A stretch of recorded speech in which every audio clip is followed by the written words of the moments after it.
বন্ধুরা, চলে এসেছি আমরা আজকে নতুন একটা রিজনিং এর অঙ্ক। তো তোমরা দেখতে পাচ্ছ এই ধরনের অঙ্ক রিজনিং এ এসে থাকে এবং বিভিন্ন সরকারি চাকরি পরীক্ষায় আমরা প্রায় অঙ্ক দেখে থাকি। তো চলো আজকে আমরা দেখি অঙ্কটা কিভাবে সহজে করা যায়। তো অঙ্কটা দেখতে পাচ্ছ কি আছে এখানটায়, যে 5/10 গুণ 30 যোগ এখানটায় কত বসবে, যে তা করলে কত 67 উত্তর আসবে। তো চলো দেখি অঙ্কটা করি আমরা। কি বলেছে, তো 5কে তো 10 দিয়ে ভাগ যায় না, তাহলে কি করতে পারি আমরা? তাহলে আমরা আমরা জানি যে সরল করতে গেলে প্রথমে ভাগের কাজ করতে হয়, তারপর গুণের কাজ। তাহলে এক্ষেত্রে তো আগে ভাগ করতে পারছি না আমরা, কারণ 5 ছোট 10 বড়, ভাগ করতে পারবো না। তাহলে কি করে করতে পারি আমরা? তো চলো দেখি অঙ্কটা কীভাবে করতে পারি। তো আমরা এরকম লিখতে পারি এটাকে, যে 5 আর ভাগটাকে এরকম করতে পারি, 5/10 এরকম লিখতে পারি। তো আমরা নিশ্চয়ই লিখতে পারি।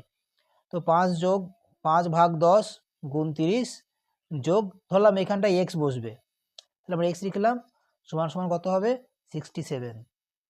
তো কত হবে এটা, কাটাকুটি করি, 5 একে 5, 5 দুগুণে 10, তাই তো। এবার এটা কাটলে কত হবে, 2 দিয়ে কাটলে কত হবে, 15 দুগুণে 30। তাহলে এখান থেকে কত আসছে 15। তাহলে 15 যোগ এক্স, 15 যোগ এক্স সমান সমান 67।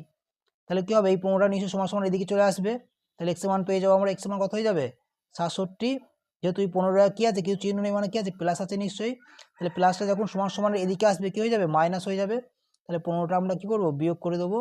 তাহলে কত হবে, 67 থেকে আমরা 15 বাদ দিলে কত হয়ে যাবে 2।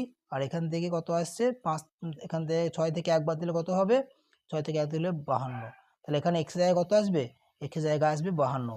তাহলে উত্তর কত হয়ে যাবে আমাদের, অ্যান্সার হয়ে যাবে 52 হয়ে যাবে আমাদের অ্যান্সার। তো চলো এরকমই আরেকটা অঙ্ক করি আমরা। তো দেখো এখানে আরেকটা অঙ্ক আছে এরকম।